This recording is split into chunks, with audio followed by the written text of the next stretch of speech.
Hey, what's going on, everybody? Brando, free to play, and this video I'm going to be talking about my opinions and my view on the Blood Moon KvK, which is the Iron Throne version of a Kingdom versus Kingdom event.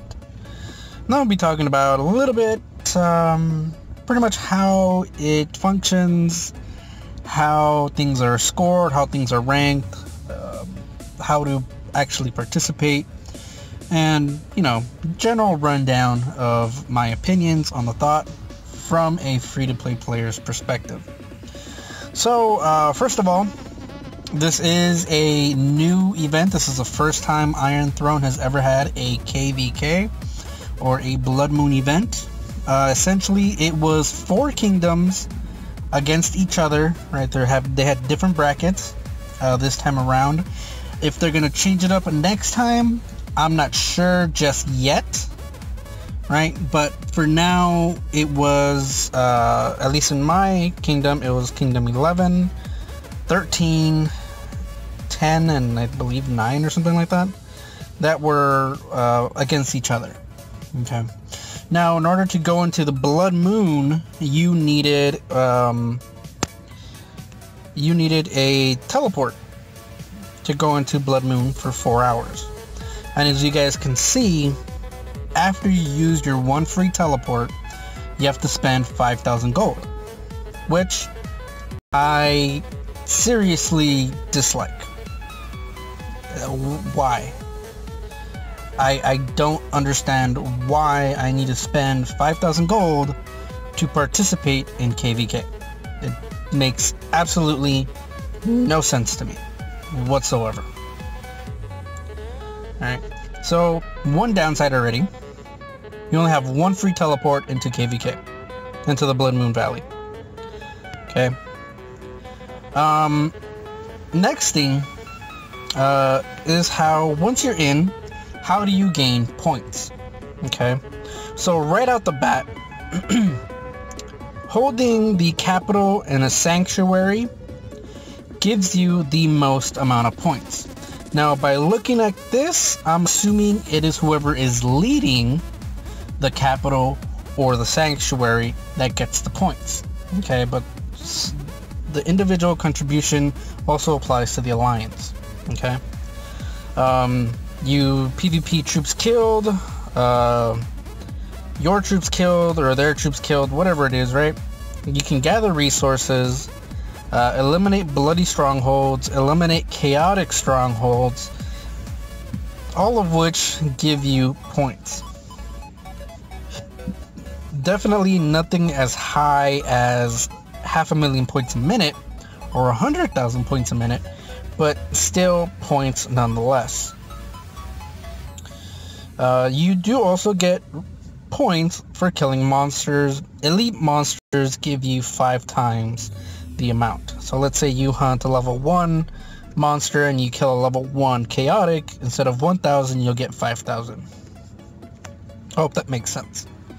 Now, you guys can see my contribution, my ranking was, I was 183 out of all 4 kingdoms. Okay, so that was my ranking, and I had around 8.79 million points. Right here it is, 8.79 million points. Now the top ranking person is Occupy Earth. He had a grand total of 4.7 billion points. Okay, that just goes to show you just the kind of real difference, you know, players have. Okay, I'm just a regular free-to-play account.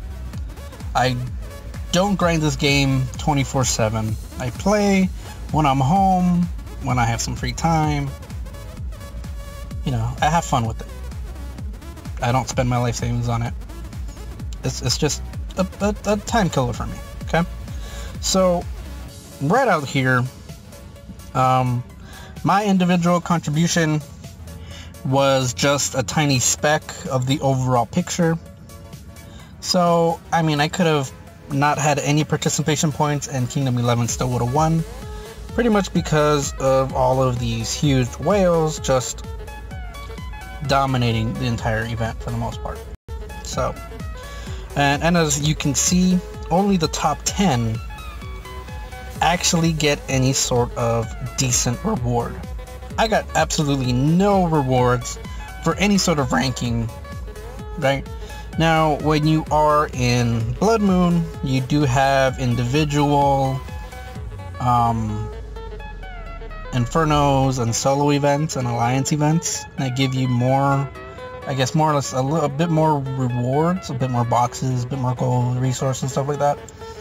But you know, it wasn't that great, right? Now, I don't want to be super negative about it because it did provide a great way for me to really stack up on the monsters, because in this event you get 2 times the rewards as you would normally get. That means that if I hunt a monster, instead of getting 1 gearbox and 3 15-minute or 4 15-minute speed ups, I double that.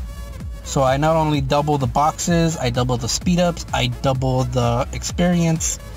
And because of the monster hunting event that is going on, if you haven't watched that video, go ahead and just look through my channel. It's there. If not, I'll probably put it in the description. That way you guys can see it. But right now we can get ultra rare items for the destroyer set, and those were also being doubled, right? So and if you got lucky, instead of getting 1 blue arrow, you get 2 blue arrows, which means you're just that much closer to another purple item, and possibly being able to gamble that in the forge and be able to craft another immortal set, another immortal piece, I should say.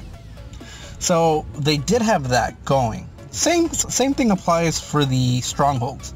It gave you double the resources, double the gold coins, and the gold coins are really useful for the what's it called, the inn, where you can use your coins to kind of flip cards, and you can get some speed ups, really good amount of speed ups, resources, a bunch of other cool stuff.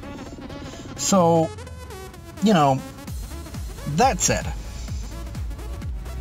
right now you guys can see Blood Moon is still active, okay, but the event is over. And what do I mean by that? The kingdom versus kingdom aspect is done.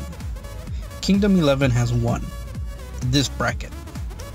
Okay, so we have KvK, Blood Moon, the actual war phase, I guess you can call it, lasts for about 3 days. Okay, 72 hours. Whichever kingdom has the most points after those 3 days is declared the winner, or is in control of that kingdom. Now, we still have another 4 days to be able to go into the Blood Moon Valley and reap the rewards of the 2 times you know, monster items, speed ups, stronghold resources, gold coins. If you're a high player, you can get up to the level, you know, of 35 monsters if you guys want. Now, that's all fine and dandy, but for the losing team, for the 3 losing kingdoms, you guys are essentially locked out unless you are a massive whale of an account. Because the losing kingdoms, while you can teleport into Blood Moon Valley, you are not going to be able to shield. Now, I don't know if you guys know this, but unless you have spent a considerable amount of money, you will need to be shielded for this event, because people with maxed accounts will solo zero you. Period. They will do it. And I'm not in the mood to get zeroed just yet. Right? That's just not, I'm not ready there yet. But you still have to pay 5,000 gold to go back in. So overall, this is about a week-long event, and ultimately, this event is really just for the whales of the game. It is not very... The rewards and the excitement is not there for free-to-play. It's not there for mid-tier spenders. It's not there for low spenders. It's not there for anybody aside from whales to just sit and hold the capital and maybe zero a person or two, and that's it. There are also some issues with the battle mechanics that I am pretty unhappy with, and that's a topic for another video. But ultimately, this event was very lackluster. It was not exciting. It was boring. The only upside was to double the rewards for monster hunting and chaotic strongholds. That's it. That is the only upside that I saw. Everything else, you go unshielded, you're zeroed in seconds. That's just the nature of the game. You're zeroed in seconds, insta-rallied, and zeroed. Yeah. So, that's my opinion on Blood Moon. I hope that they make improvements, because there definitely needs to be improvements, not just to Blood Moon, but to the core battle mechanics. Everything is just, the power creep is insane. It is insanely high. They need to really tone that shit down, a lot, to be more in line and be more competitive for everybody, not just the whales of the game. Because, I mean, as much as Netmarble wants to cater to the whales, once the whales get bored, I mean, who's gonna pay your bills? Gotta keep everything exciting for everybody. Alright, I'll see you guys next time. Bye.